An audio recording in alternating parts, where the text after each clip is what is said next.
안녕하세요. 절대값TV의 명품 PD 한PD입니다. 자, 오늘 박상우 국토부 장관이 여러 가지 말을 쏟아냈어요. 자, 시장을 조금 잘못 판단하고 있는 것 같아서 한번 이야기를 해보겠습니다. 자, 박상우 장관이 뭐라고 그랬냐면 전셋값 상승 원인은 전세 사기와 임대차 이입법 때문이다. 자, 뭐 전적으로 이 두 가지 이유라는 것 같아요. 전셋값 상승 원인은. 자, 그것만은 아니죠. 일단. 정부에서 뭐 특례보금자리, 그죠? 신혼부부 특공, 뭐 저금리로 굉장히 특별 금리를 가지고 지원을 했죠. 젊은 층들에게. 그게 가장 큰 원인이었던 거죠. 그죠? 뭐 2%, 뭐 1점 몇 프로 그런 금리를 마구 쏟아내니까 전세 가격이 올라간 거죠. 물론 이것도 이유는 커요. 분명히 이유는 있는데 이것만이 아니라는 거죠. 자, 국토부에 따르면 10일 국토부에 따르면 박 장관은 전날 KBS 일요진단에 출연해서 하락세가 계속되다 주간 수치상 조금 상승으로 돌아가는 거다. 자, 이게 뭐냐면 그동안 하락을 했고 이제 좀 상승으로 돌아섰다 라는 얘기죠. 기술적인 상승은 아니라는 거죠. 자, 이것도 판단이 잘못된 거죠. 그죠? 상승한 지 오래됐고, 그리고 전세 가격이, 뭐, 물론 이제 2021년 뭐 저금리 때만큼은 아직은 안 오른 것 같은데, 그때는 저금리였잖아요. 그죠? 말 그대로. 지금 금리가 올라가는 상태에서 계속 올라가고 있다라는 거죠. 그래서 안정적인 모양새를 보이고 있다. 라고 이야기를 했어요. 최근에 집값도 안정적인 모양새를 보이고 있다. 뭐랄까요, 상투적인 이야기를 한 거죠. 국토부 장관이 나와서, 방송에서 나와서, 뭐, 시장이 좀 위험하다. 그죠? 상승의 응징이 보이는데, 뭐, 그렇게 얘기할 수는 없는 거니까. 그죠? 자, 수도권 인기 지역은 상승세로 돌아섰지만, 추세적으로, 상승세로 전환하기는 어렵다. 이렇게 얘기를 했어요. 추세적으로 아직은 뭐, 상승한다고 보진 않는다는 거죠. 자, 모르는 거죠. 그죠? 뭐 일반적인 그 틀로 시장을 보면 이런 얘기를 할 수 있지만 여러 가지 변수를 놓고 보면 언제 시장이 돌아설 줄 몰라요. 지금 3월달, 4월달이 거래량이 좋았고 4천 건수 넘었고 5월달에 5천 건수 넘고 6천 건수 넘고 6천 건수 넘으면 그때부터 위험한 거예요. 그죠? 그렇게 봐야 돼요. 그러니까 과연 앞으로 한 3, 4개월 후에 한 뭐 9월달에 과연 이런 소리를 할 수 있을까 모르겠어요. 만약에 이제 국토부 장관도 뭐 가격이 안정세다 뭐 그랬고 윤석열 정권에서는 집값을 안정시켜야 되는 분명한 의미가 있으니까 안정화시켜야 되고, 자, 그렇지 못한다고 하면 큰 문제가 되는 거예요. 왜냐하면 문재인 정부에서 집값이 급등하는 바람에 정권을 뺏긴 거잖아요. 그죠? 그런데 여기서 또 집값을 못 잡는다. 그러면 윤석열 정부도 굉장한 데미지를 입게 되는 거죠. 자, 박 장관은 추세적으로 집값 상승이 어려운 이유는 경기 전망이 불투명하고, 그죠? 뭐 경기는 뭐 좋아질 수 있으니까 의미 없는 얘기고, 공사 원가 상승으로 인해 분양가가 높다. 이게 오히려 집값을 지금 올리고 있어요. 오히려 지금 분양가가 많이 올라가니까 분양을 못 받잖아요. 자, 오늘도 강변의 뭐 센트럴 파크인가? 조금 뭐 전에보다는 좀 싸게 나왔다고 하더라고요. 그래서 뭐 특공에서 200대 몇이 넘었어요.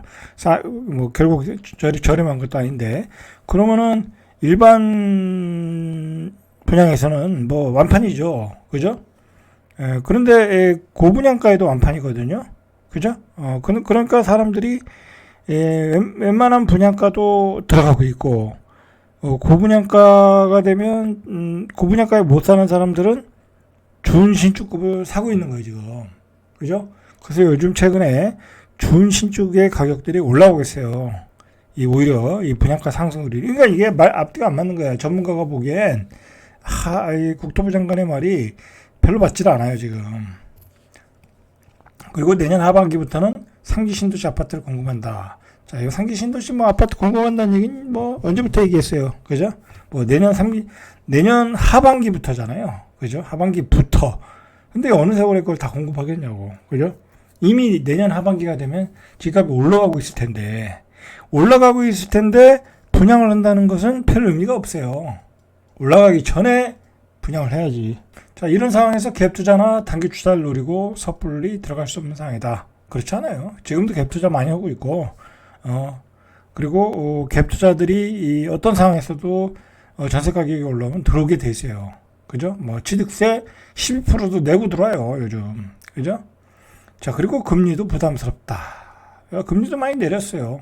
자, 그러니까 국토부 장관이 일요일 날 나와서 한 얘기는 별로 논리적으로 안 맞아. 그죠? 논리적으로 안 맞아.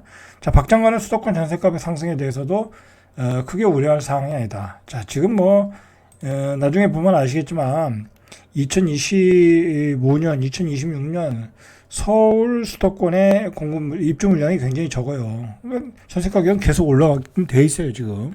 자, 박 장관은 지난 55주 동안에 전세값이 올랐지만 오른 기간의 총량을 따져보니까 5.4%밖에 안 올랐다. 55주에 5.4% 올랐고 그 전을 보면 거꾸로 68주 동안 19%가 내렸다.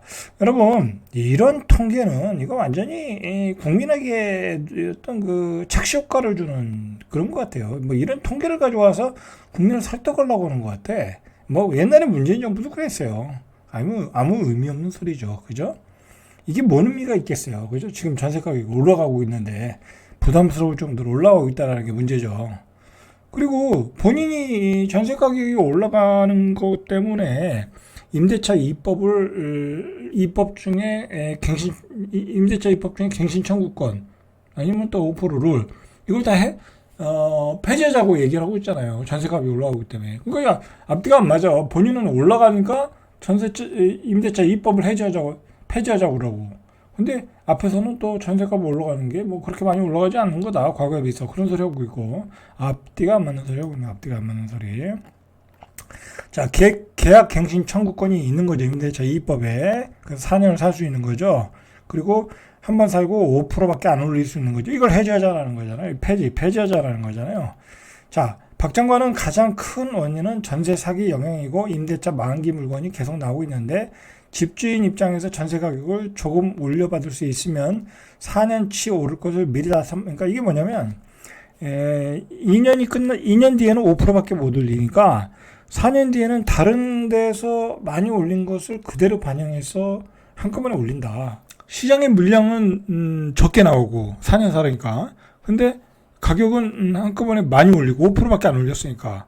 뭐 그러니까 10%, 20%, 30% 한꺼번에 많이 올리고 이 부작용이 생기겠죠, 분명히. 제가 봐도 그래요. 그거는 전세 가격이 올라가는데 임대차 이익법의 영향도 있어요. 이 물량이 많이 나와서 어떻게 보면 그 뭐랄까요, 선택의 폭이 넓어야 되는데 그래서 뭐 전세로 가는 사람 전세로 가고 또 전세 가격이 너무 많이 오르면 또 월세로 가고 그렇게 시장이 좀 분배가 제대로 돼야 되는데 그게 안 되다 보니까 뭐 5%만 올리니까 그냥 살아버리잖아요. 그러면 2년 뒤에 나오는 물량이 적은 거야. 그러니까 한꺼번에 다 올리고 한꺼번에 다 올린 것을 또 따라서 올리고 그런 악순환이 계속된다라는 거예요. 그러니까 이게 문재인 정부에서 만든 임대차 입법이 오히려 더 안 좋은 영향을 주고 전세가 폭등의 원인을 주고 있다라고 장관은 판단하고 있고 뭐 저도 그건 맞다고 봐요. 그래서 저도 임대차 입법은 폐지하는 게 맞겠다라는 게 맞아요. 그리고 이게 또 뭐가 문제냐면 임대차 이익법에 의해서 세입자가 들어가면 2년 살고 앞으로 갱신 청구해서 2년을 더 살잖아요. 그럼 4년 산단 말이야? 그러면 그 집을 가진 사람 입장에서 2년 뒤에 팔아야 되는데 못 파는 거야. 세입자가 갱신 청구권을 청구해버리면 전세 끼고 사면 끼고 팔면 모를까. 근데 뭐 전세 끼고 팔 수는 없잖아요. 실입주자 입장에서는 실입주자가 산다고 하면 그러니까 시장에 매물 물량이 적게 나와. 이게 굉장히 안 좋은 거예요, 사실은. 나중에 집값이 오를 때도 매물이 많이 나와서 조금 상승의 폭을 줄여야 되는데 오히려 시장에 매물이 나오게끔 하는데 장애 요소가 되는 거예요. 이 임대차 입법이. 그래서 나중에 집값이 급등할 때 굉장히 안 좋은 영향을 끼칠 수 있어요. 자, 그리고 박상우 장관이 종부세 폐지, 자, 그 다음에 재건축 초과 이익 환수제 폐지, 이 두 가지를 또 계속 끌고 나오고 있어요. 그런데 이 종부세 폐지하고 재건축 초과 이익 환수제 폐지는 결국은 어디에 누구에게 이익이 돌아가냐면 서울 수도권의 고가주택 가지고 있는 사람들한테 이익이 돌아가는 거예요.